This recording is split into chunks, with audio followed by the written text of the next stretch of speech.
Well सबसे पहले ये कहना चाहेंगे कि दृश्यम 2 को जिस तरीके से प्यार मिल रहा है, स्पेशली दी हाउसफुल सुनते ही हम सभी के मुंह पे खुशी तो आती ही है। वेल मूवी रिलीज़ होने के बाद ही हमने देखा कि सभी थिएटर्स में किसी को टिकट्स नहीं मिल रही है। बहुत ज़्यादा बेकाबू है, हमें दृश्यम 2 देखना है। भाई आगे हुआ क्या है हर किसी को जानना है। आपसे जानना चाहेंगे कैसा लगा रिएक्शन। सबसे पहले आपका रिएक्शन जब इस तरीके से प्यार मिलता है जनता का, और दृश्यम 2 का जो एक्सपीरियंस रहा कैसा था वो? जैसे कि आपने कहा कि कोई भी फिल्म जब हाउसफुल होती है, आई थिंक वो जो फीलिंग होती है वो अलग ही होती है। And I have experience this इस बार, क्योंकि मैं खुद गई, मैं ऑलमोस्ट हर रोज़ जा रही हूँ विद फ्रेंड्स और किसी ना किसी के साथ, और सच में हाउसफुल है। तो you know when you go in the theatres and आप देखते कि नीचे वाले फर्स्ट रो से लेकर पीछे लाइक सब बैठे हैं, एंड बीच में जो ऑडियंस का रिएक्शन है, लोग हंस रहे हैं, ताली बजा रहे हैं, वो आई थिंक एक्सपीरियंस करना बहुत ही मज़ेदार था मेरे लिए। इतना अच्छा था कि मुझे अभी वापस जाना है। Like I think tonight again I am going to go. So fabulous and touch wood मैं बहुत खुश हूँ। In fact not just me, of course हमारी पूरी team, director, all the other actors, I think सब बहुत ज़्यादा खुश है। ऑफकोर्स हमने एक्सपेक्ट किया था, बिकॉज इसके पहले भी जो रिएक्शन थे, जैसे ही दृश्यम 2 का न्यूज़ आया था, लोग बहुत एक्साइटेड थे जानने के लिए कि क्या दिखाएंगे। इनफैक्ट मी ऑल्सो, जब मुझे पता चला दृश्यम 2 बनने वाली है, मेरा पहला रिएक्शन था लेकिन मतलब क्या दिखा सकते हैं, what possible can happen next. I think ये जो क्यूरियोसिटी है ऑडियंस में, इसके वजह से लोग आए हैं थिएटर्स में, अभी भी आ रहे हैं। It's a week and लोगों को फिर भी जाना है। लाइक मुझे ऑलमोस्ट हर 5 मिनट्स में मैसेज आ रहा है कि ओ हमने दृश्यम देखी, ओ हमें बड़ा मज़ा आया, ओ हम वापस जाना चाहते हैं। तो मतलब मज़ा आ रहा है। या क्या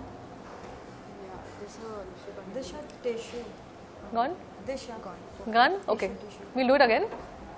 और दिख रहा था ना? नहीं दिख रहा था? ठीक है, ओके फाइन नाउ। या मैंने भी वही सोचा था क्वेश्चन एक। वेल साथ ही ये भी जानना चाहेंगे, सबसे पहला रिएक्शन क्या था जब पता चला कि दृश्यम 2 में आपका एक किरदार दिखने वाला है? साथ ही किस तरीके का किरदार आप पोर्ट्रे करेंगे एंड ऑल, क्या कुछ मन में था? क्योंकि अजय देवगन ही इज़ नोन फॉर लाइक उन स्पेशली जब हमने जिस किसी का भी रिव्यू लिया है, specially the eye movement of Ajay Devgan, as well as what was your reaction, you were going to work with him, as well as Shreya Saran, she was also playing your mother's role. I think पहली ये ज़्यादा I think first time हुआ था जब मुझे first film के लिए call आया था कि यू नो ऐसा रोल है। एंड तब मुझे आई डेंट नो कि दृश्यम की स्टोरी क्या है। मैं बस चली गई बिकॉज आई वॉज लाइक मतलब मुझे मौका मिल रहा है काम करने का अजय सर के साथ, Tabu ma'am, Shreya, like you know Nishikant sir थे जो फर्स्ट फिल्म उन्होंने डायरेक्ट की थी। तो जो कास्ट एंड क्रू इतना स्ट्रॉन्ग था, I was like of course I have to be a part of it. फिर जब शूटिंग शुरू की एंड जो पहले फिल्म का रिएक्शन था, ऑनेस्टली मैंने एक्सपेक्ट नहीं किया था, मैंने एंटिसिपेट नहीं किया था कि लोगों को इतनी पसंद आएगी। एंड 7 साल हो गए तो ऑब्वियसली कहीं ना कहीं हमेशा लगता था कि शायद पार्ट 2 कभी आएगी। एंड जब मलयालम में अनाउंस हुई कि दृश्यम पार्ट 2 बनने वाली है, तो ऑब्वियसली वी न्यू कि अगर वहाँ बनी है तो यहाँ पे भी इवेंचुअली बनेगी। एंड जैसा कि मैंने कहा, एक ही क्वेश्चन था कि क्या दिखाएंगे आफ्टर 7 ईयर्स। मतलब सबको लगा कि फर्स्ट फिल्म में क्लोजर मिल गया, अच्छा ये बस खत्म, अभी इसके बाद क्या होने वाली है। सो वो एक्साइटमेंट बहुत ज़्यादा था। And of course when I got to know कि हिंदी में बन रही है, कि मैं बहुत खुश थी। I was very excited to meet everybody after 7 years. तो हमारे लिए रीयूनियन था। 7 साल में कितना कुछ बदल गया है, यू नो। वो मेरी पहली फिल्म थी, मेरा पहला एक्सपीरियंस था to work in you know in the film industry. And 7 साल बाद यू नो ऑफ कोर्स जितना जो भी काम किया है, तो अच्छा एक्सपीरियंस था मीटिंग एवरीबडी अगेन। इस बार अक्षय सर भी हमारे साथ है। तो व्हेनेवर आई थिंक ऐसा मौका मिलता है बड़े एक्टर्स के साथ काम करने का, यू नो, वो सो एस्टैब्लिश्ड, जो इतने अच्छे हैं, you know, national award winners, तो बहुत कुछ सीखने को मिलता था। सो फॉर मी बहुत ही अच्छा एक्सपीरियंस रहा है। हाँ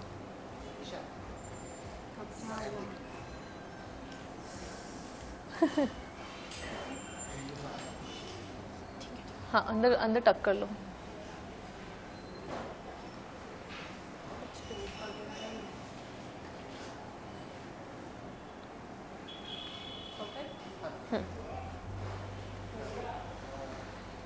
वेल जिस तरह से हमें पता है कि मलयालम में भी पहले बन चुकी थी, सो उसमें भी किरदार दिखता है लोगों का, लेकिन कहीं ना कहीं हमारे लिए भी एक चैलेंजिंग होता है कि हम उससे कितना बेहतर कर सकते हैं। आपके लिए कितना चैलेंजिंग था कि लोगों को कितना पसंद आएगा ये किरदार, और कितना प्रेशर था कि नहीं ऐसा नहीं, कुछ ऐसा करना है?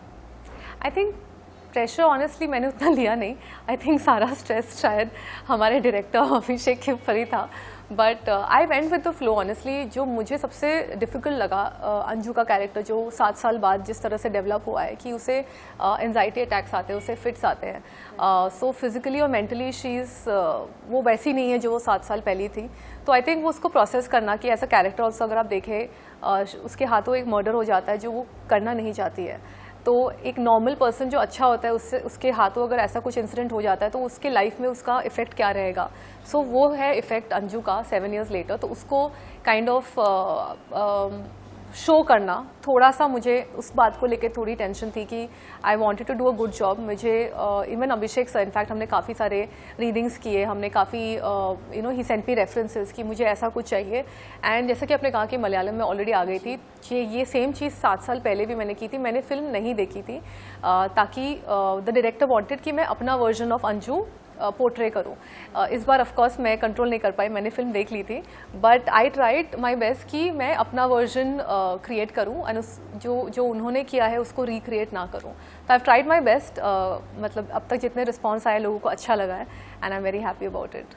वेल एक बार फिर जब सभी शूटिंग जो भी लोकेशंस थे वही लोकेशंस, हाँ, कैसा रहा? I think that also help. जैसे आपने कहा कि किस तरह से 7 साल बाद वापस आए तो कैसा प्रेपरेशन रहा. जब आप सेम कास्ट के साथ वापस आ रहे हैं सेम लोकेशंस में, दो वो अलग था लेकिन उनको रिक्रिएट किया गया. वो गोवा का घर वो वही घर था.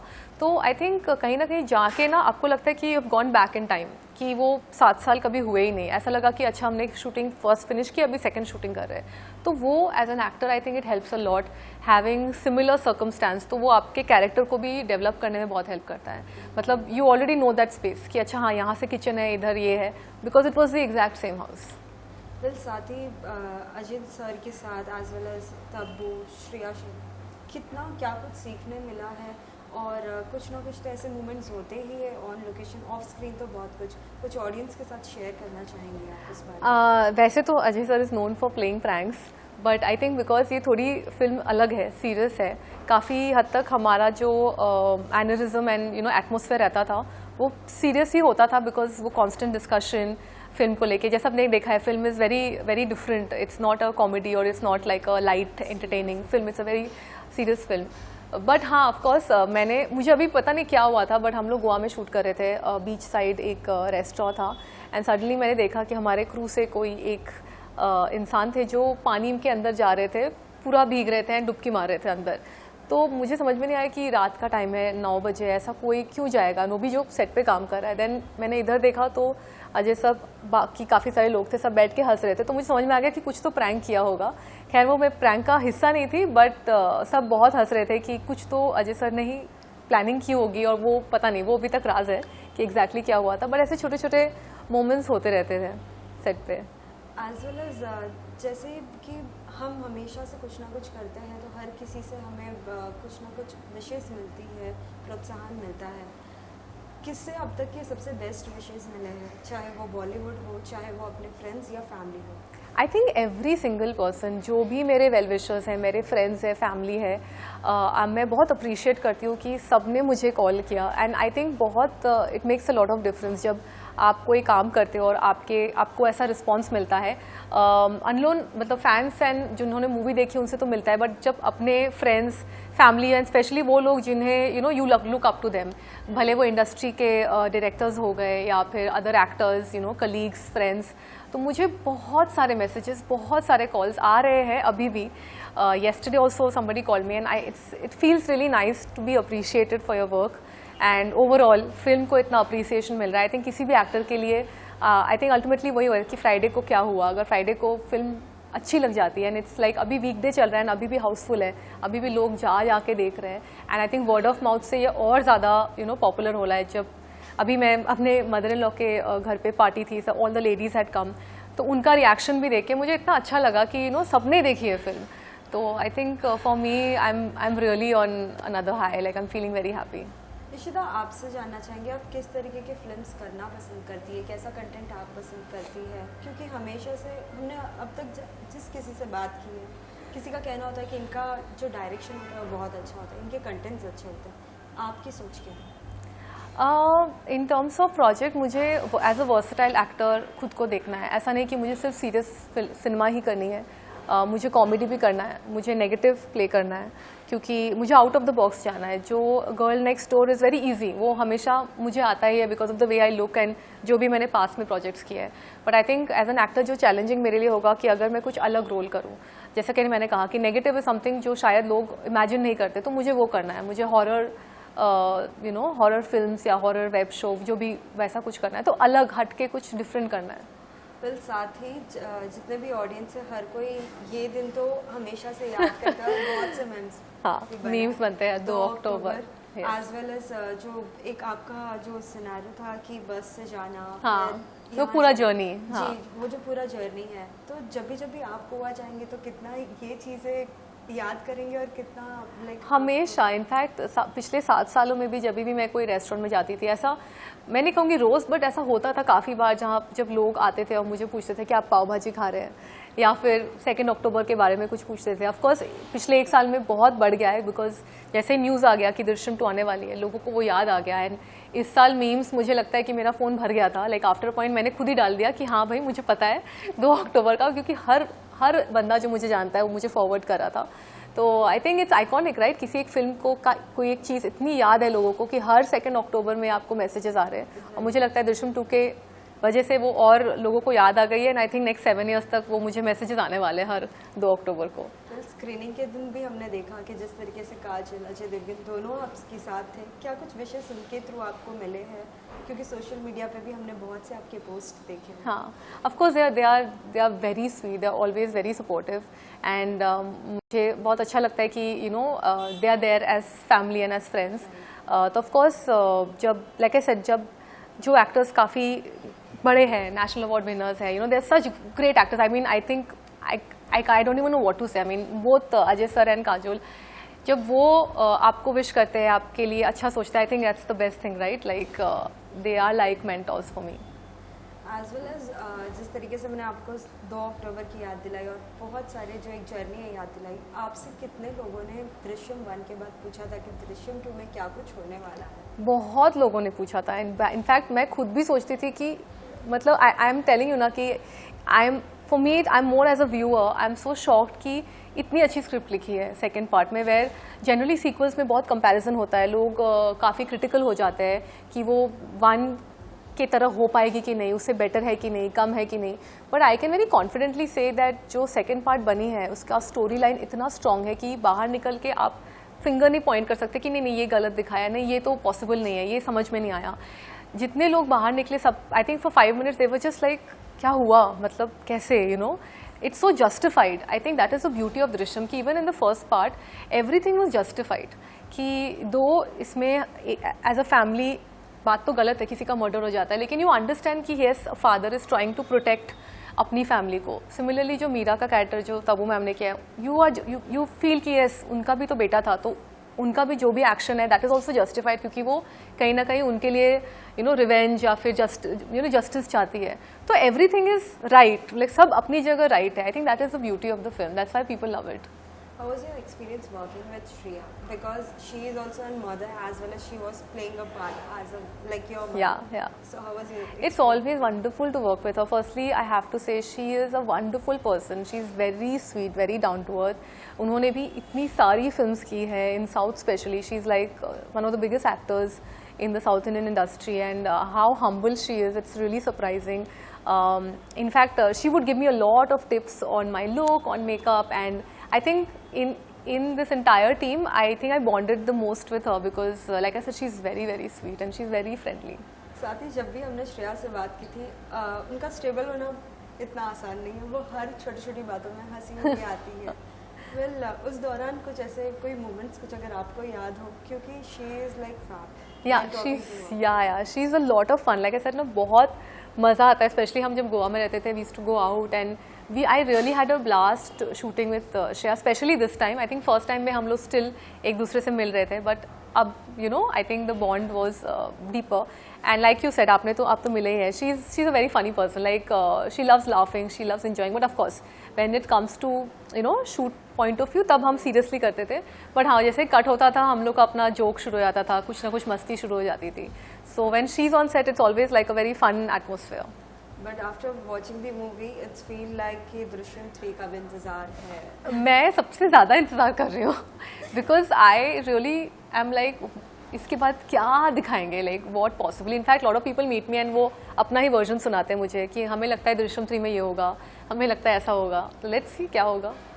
साथ ही लाइक दृश्यम 1 में डायरेक्टर कोई अलग था, दृश्यम 2 में कोई अलग, उनके लिए भी बहुत challenging. Of course as well as अगर दृश्यम 3 आती भी है तो मलयालम में तो पार्ट 2 बना था, तो कहीं ना कहीं उससे रिलेट किया ही था स्टोरी, लेकिन 3 बनने के टाइम कितना चैलेंजिंग होगा और किरदार में चेंजेस लाना कितना कुछ challenge. Like I think it's too early right now too, मतलब we are all presuming, that's what even I have heard, ऐसा कुछ ऑफिशियल कंफर्मेशन नहीं है मेरे पास, it's not an official confirmation. This is something even I am hoping कि बने, because लोगों को इतनी अच्छी लगती है, मुझे इतनी अच्छी लगती है, but honestly apart from I have no idea कि बनेगी, अगर बनेगी तो कब बनेगी, क्या होगा कैरेक्टर. लाइक जितना आपको पता है उतना ही मुझे पता है. बिग बॉस के बारे में जानना चाहेंगे, क्या कुछ आप बताना चाहेंगे. वेल हाल ही में हमने देखा बहुत सारे अब तक के सभी कंटेस्टेंट्स के बहुत ही बैंड बजे उनकी जर्नी रिलेटेड, क्या कुछ कहना चाहोगे प्लीज बताएं. तो अब वो शो का कॉन्सेप्ट ही यही है कि जितने लोग आते हैं उन सब in a very light way, in a very fun manner, सबकी बजाई जाती है थोड़ी और सबसे थोड़ी अंदर की गॉसिप्स निकलवाई जाती है. तो आई थिंक शो का सबसे फन पार्ट यही है कि किसी को भी हम कुछ भी बोल सकते हैं और वो भी उसको बहुत लाइट मैनर में लेते हैं. तो साथ ही क्या कुछ कहना चाहोगे, आपको गेम कैसा लग रहा है, क्योंकि बिग बॉस का जो गेम है सभी के रिव्यूज बहुत अलग अलग आ रहे हैं और रिसेंटली जो वीकेंड का आवाज हुआ है उसमें बहुत सारे खतरनाक जी. तो ऑनेस्टली मुझे इतना बिग बॉस जितना अमेजिंग होता है हमेशा और जितनी एक्सपेक्टेशंस होती हैं उतना अमेजिंग नहीं लग रहा है. बहुत सारी चीज़ें ऐसे लग रहा है कि कंटेस्टेंट ना स्टडी करके आए हैं पहले के सीजन्स, तो बहुत सारी सिमिलर चीज़ें करने की कोशिश कर रहे हैं, इस वजह से थोड़ा फेक लग रहा है वो सब. बट ये वीकेंड का वार तो बहुत ही सॉलिड था, मतलब सलमान जी ने बहुत बैंड बजाई लोगों की, जैसे प्रियंका की भी बहुत बोला गया उनको कि वो सबके मामले में टांग अड़ाती है, सुम्बुल की बहुत क्लास हुई. तो आई थिंक ये बहुत हैवी था सबके लिए लेना, even as a viewer I felt it was very heavy to take. तो I think show overall for me it's not one of my favourite seasons, but yeah it's going okay, like nothing great for me actually. Gautam के लिए आप क्या कहना चाहोगे, because हाल ही में जब हमने गौतम से बात की है, गौतम का कहना ये था कि मुझे इस शो में रहना चाहिए था लेकिन मेरे साथ पार्शलिटी हुई है, मुझे वोट ज़्यादा मिले हैं. आपको क्या रिएक्शन? देखिए जब भी गौतम डेंजर जोन में थे, एलिमिनेशन नॉमिनेटेड थे, तो उनके साथ आई थिंक सौंदर्या और शालीन और टीना नॉमिनेटेड थे. तो आई डोंट थिंक सो कि मैं उनसे मिली थी अपने शो पर, तो हाँ वो बहुत डिसबिलीफ में थे कि वो निकल गए हैं. And I think Gautam shouldn't have gone. He was I think वो सौंदर्या से तो बेटर थे गेम में भी अपने. सो इवन आई थिंक मैं ये नहीं बोलूँगी गलत हुआ है या वोट्स मुझे उनको ज़्यादा आएगा, वो मुझे नहीं पता ऑफ कोर्स, बट हाँ उनको नहीं जाना चाहिए था according to me also. Like this is not his time to leave the show. साथ ही सुम्बुल के रिसेंटली अभी हमने देखा कि उनके डैड ने भी उनके लिए कुछ ना कुछ कहा है, जिससे बहुत सारे रिएक्शन हो रहे हैं, बाकी कंटेस्टेंट्स के पेरेंट्स भी कर रहे हैं जी. और जितने भी लोग जो एक्स बिग बॉस कंटेस्टेंट्स थे वो भी कहीं ना कहीं अपने व्यूज दे रहे हैं जी. आपका क्या कहना है? देखिए अभी ना it's a very sensitive topic right now कि बोला गया, उनको एक चीज़ बोली गई कि आप उनसे ऑब्सेस्ड हैं और उनका ये कहना था कि ऐसा कुछ नहीं है मेरी तरफ से. तो I think one of the biggest factors is her age. I think this was not the right time for her to go for Big Boss. She is very young in life right now. उनको जाना नहीं चाहिए था. मैं ये नहीं बोलूँगी कि वो गलत कर रही हैं या वो कुछ लोग होते हैं जो अपना अफेक्शन और केयर इस तरीके से जताते हैं सामने वाले के लिए, तो मे बी वो उनका अपना केयर और अफेक्शन दिखाने का तरीका है एज अ फ्रेंड. तो वो जो उसको she is just 19, I think वो ऑब्सेस्ड ये बोलना आई think it's not that right. May be she likes him in a way or other. Even I am such a person, if I have a guy friend, I'll be very affectionate towards him. So I can totally relate to that. Maybe it's just her way of showing affection, उनका तरीका है प्यार और affection जताने का. तो I think उसको obsession बोलना I think it's not right. और यहाँ पे मैं शालीन को बोलना चाहूँगी कि आप बोल रहे हैं कि वो बच्ची है 20 साल की, तो आप तो 40 साल के बड़े आदमी हैं, आपको कैसे नहीं समझ आती है चीज़ें. अगर ऐसा कुछ हो भी रहा था तो आप ऐसे नहीं बोल सकते. अच्छा, जब भी सुम्बुल जाने लगती हैं आगे, जब वो उनसे बात नहीं करती तो ये ज़बरदस्ती घूम के उसके पास आते हैं, उनसे चिपकने, उनसे बात करने. क्यों? You are not dumb. तो Shalin just stop playing your games. It's not at all working and you are not at all looking nice. I think I would just say Tina भी कम नहीं है.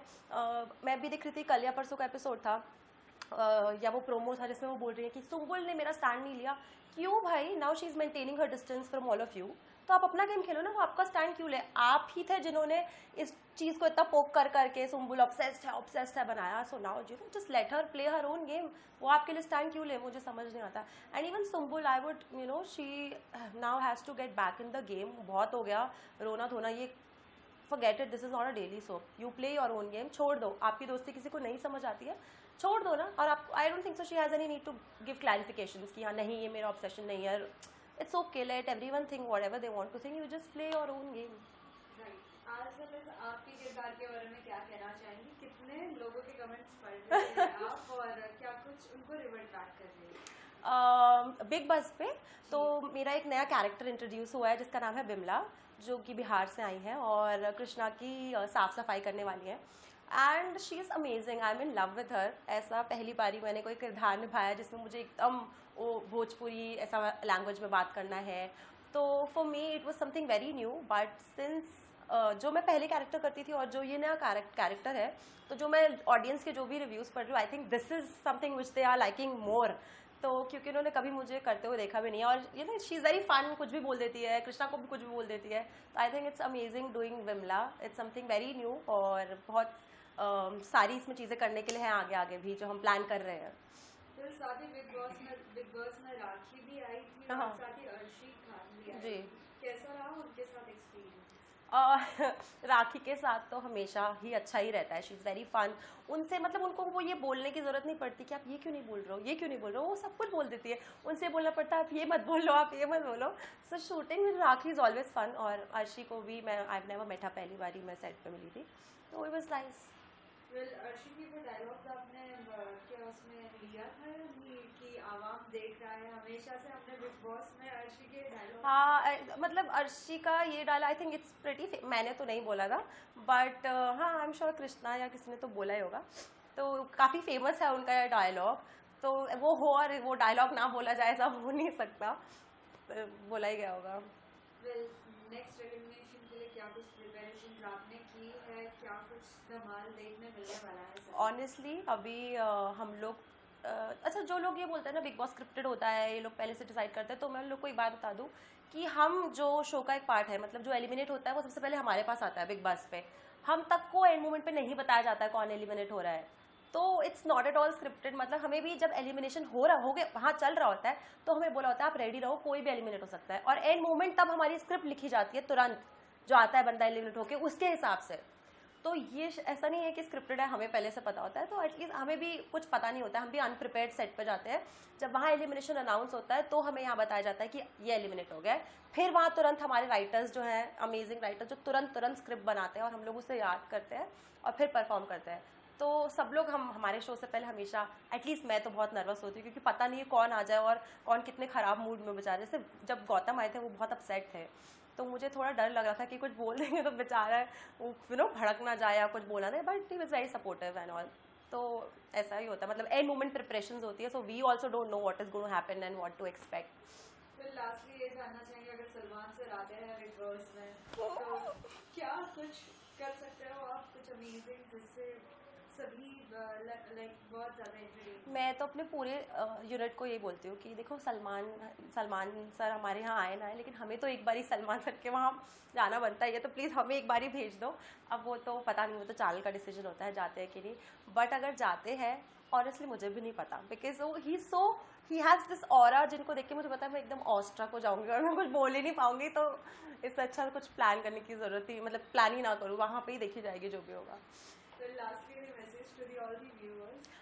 मैं अपने सभी दर्शकों को बोलूँगी कि ऐसे ही हमारा शो बिग बॉस देखते रहिए और उसे ढेर सारा प्यार दीजिए। And I am very glad कि आप लोग इतना पसंद कर रहे हैं शो को। मुझे बहुत सारे कमेंट्स आते हैं मेरे सोशल मीडिया पे, तो इसी तरीके से आप हमें प्यार करते रहिए, हमें सपोर्ट करते रहिए और हम लोग आपको एंटरटेन करते रहेंगे।